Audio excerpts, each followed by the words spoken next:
I finally set my PS2 system back up, and to explain what that actually means, I thought I might spend today's vlog talking a little bit about my video setup, and my video capture setup I should say, and how it's set up. I do intend to do a full-on video of this at some stage, but that's probably going to have to wait until I move house, because there's just not enough space here to do a proper video project like that, and it's untidy, and this room is terrible for filming in, so it'll have to wait. But that doesn't mean I can't talk about it now. So we'll start from the systems that I've got connected up. So right now I've got a Wii U, a Switch, a Nintendo 64 and a PS2, as well as my Project Retro Rack. So the whole retro computing side of things. And they are all, in one way or another, connected to my 8x1 HDMI switcher. So it's a Kramer VS81H, very kindly funded by my community. It's a proper bit of broadcast quality kit, and it's just a HDMI switcher. So it takes 8 inputs and outputs 1 HDMI signal. So that is going into my Elgato HD60 Pro capture card, which is in my PC. So how have I got all these things connected to the HDMI though? Because as you're probably aware, lots of old systems don't actually output HDMI. Well, the Switch does, of course, the Wii U does. The N64 is connected via it's a RetroTink 2X Mini.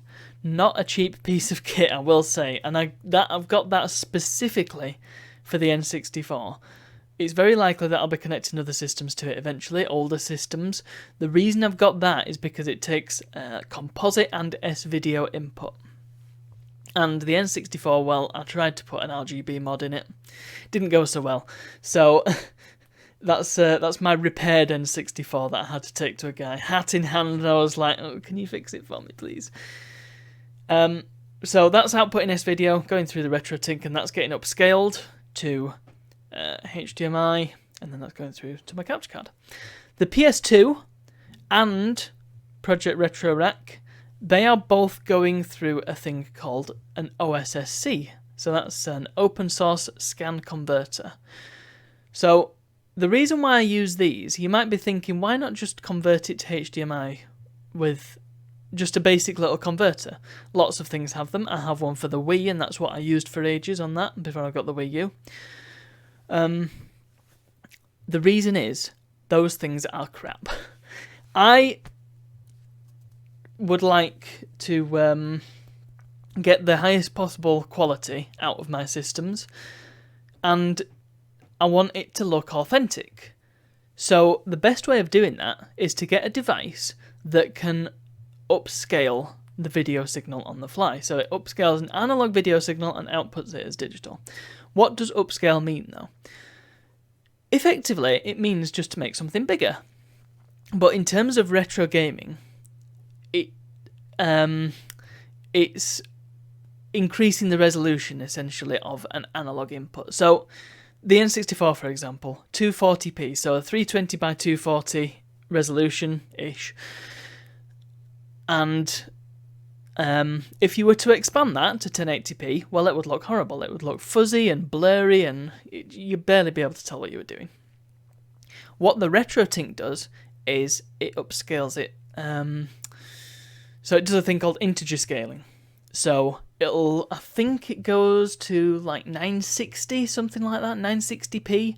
So it doesn't quite fill a 1080p area, but it is something like exactly 3 or 4 times the size of the original resolution. So it looks crisp, it looks clean, and it looks as the game would probably have looked on a CRT of the time.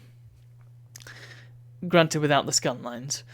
You can add those in. I don't like to, because it never looks authentic and it just kind of muddies the signal. So I don't tend to do that. Anyway, that's what the RetroTink does. The OSSC is very similar, except it's got a lot more options. And you can connecting all sorts of different inputs to it. So right now I've got RGB, PS2 connected to it via RGB, SCART, and Retro Rack connected via a VGA.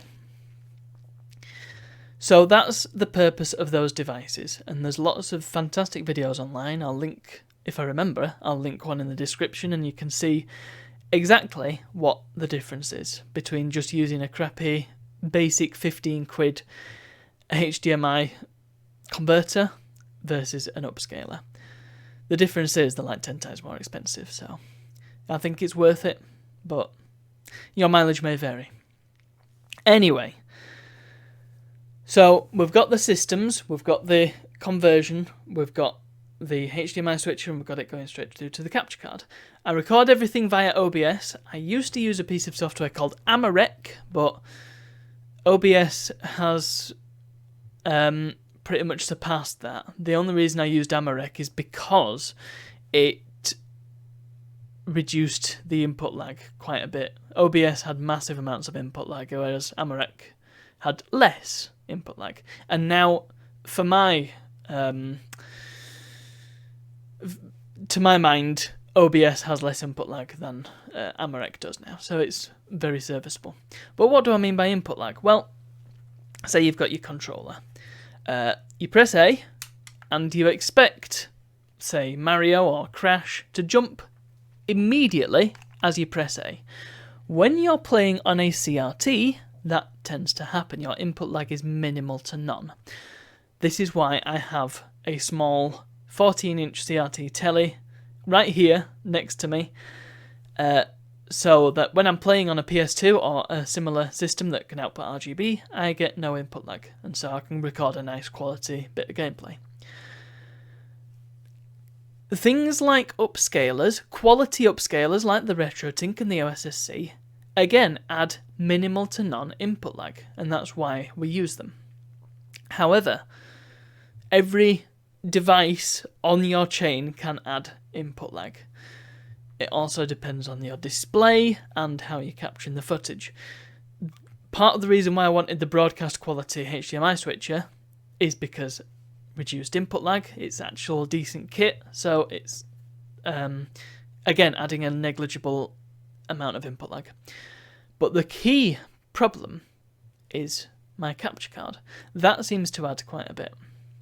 So we're getting a few frames, so on a 60 frames per second game, you're getting milliseconds of lag. Might not sound like a lot, but you do notice it if it's there. Because I'm using an LCD monitor that's got a fairly low refresh rate and a fairly high response time as well, that's adding lag too. So it's not as bad as it could be, but it could be better as well. And that's what I mean when I say input lag. So, like I say, I've got the CRT to minimise on that, and I can actually use that while I'm recording. And the capture card can also, it has an HDMI pass-through, so anything that comes into it, you can connect to HDMI cable and have it go out. So if I had an extra HDMI display, I could use that for the same purpose. But what of the games? Now, for my capture setup, I like to make things as frictionless as possible. So, to that end, I get things like the EverDrive. This, well, you can probably see there's an SD card in the top of it. You stick Nintendo 64 ROMs on this, and you can play them straight off here. You don't need to switch cartridges. Pardon me, you don't need to switch cartridges or anything like that. It comes up with the menu and you just pick the game you want to play. Simple. Again, these things ain't cheap, but the price we pay for getting a quality gaming experience. And, well, the thing is, this is the only device of this type that I've had to purchase thus far for the streaming setup. Because all the other systems that I have connected, well, they kind of support things a little bit differently. So the PS2, I do notice that I'm coming rather close to my time, but it doesn't matter. This is a big topic, and I've got a lot to say about it. The PS2 has a fantastic system called Open PS2 Loader, so that's very clever. I've got my server in the corner of the room. This becomes relevant, trust me. Time extension.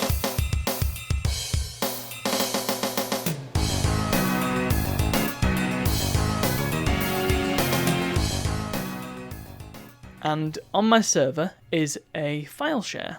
My file share contains a good number, I don't know how many exactly, but a significant number of ISOs of PS2 and PS1 games, most of which, in fact, I think all of which I actually own. So they're just sat on there, they're just files. And that's connected to the network, obviously. The PS2 is also connected via a cable to the network.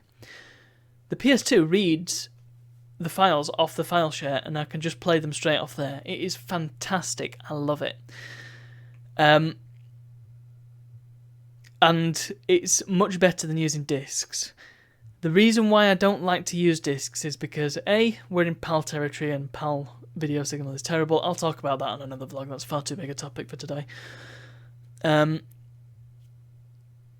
B, it saves wear and tear on both the discs and the PS2's innards. Because PS2s, they tend to break. I have had a lot of PS2s in my lifetime, and yeah, they tend to stop reading discs after a while, so that prevents that from happening and prevents it from being a problem if it does happen. And, you know, it also enabled me to play games from different regions and, like, modded versions of games. For example, if I wanted to do the Spyro 3 randomizer, I could do that. You know, all sorts of stuff. And so that's how the PS2 is set up. I don't know why I said "and" there, because there's not really much more to add. Yeah, again, it's just from a menu, and I just select the game I want to play, and away we go. There are alternatives to that. I could put a hard drive in my PS2, or I could play things off a USB, but Ethernet is the quickest method and the most reliable, I think. So that's PS2 and PS1 games on there. The Wii U is modded. That's got a soft mod on it, so I can just play things off a USB. That's fine. The Switch is not modded. I'll probably mod it someday, let's face it. I forgot I also have the Super NT connected up, so that's for SNES games, and that's got a jailbreak method, but you can just stick cartridges into that, so either way. I could probably get an EverDrive for that. So that's how the games work. Basically, like I said, frictionless, reducing load, reducing wear and tear on my physical items, but, you know, I do like a good physical item. The PCs are the same sort of deal. I mean, we all know about disk images and mounting disk files. Basically, you just pretend that you've got a disk and it's just a file on your hard drive. Works really well, and it's been in use on PC since time immemorial, so that's a thing. I don't think there's much more to add regarding my setup. I think that's pretty much it, yeah. So it's a thing that I've been working on ever since, well, pretty much ever since I started the YouTube channel, to be honest. And having it available to me and in place is still quite incredible to me that I can just stick a console on and record stuff off it. It's fantastic. There are some additions that I want to make, but I won't go too much in depth on that because, well, we are quite a bit over time now, so it's fine. Just extra bits of video equipment that, again, are quite expensive, but, you know, saving up for it. And, like I say, by the time I actually get around to doing a full-on video on this, it'll probably look a bit more sophisticated. So that's my video setup. If you have any further questions about it, then do let me know. I've probably missed some important detail off there. So, yeah, we'll be interested to hear if you want to know any more about it. But other than that, I shall bid you adieu. So, thank you for watching, and I'll see you all tomorrow.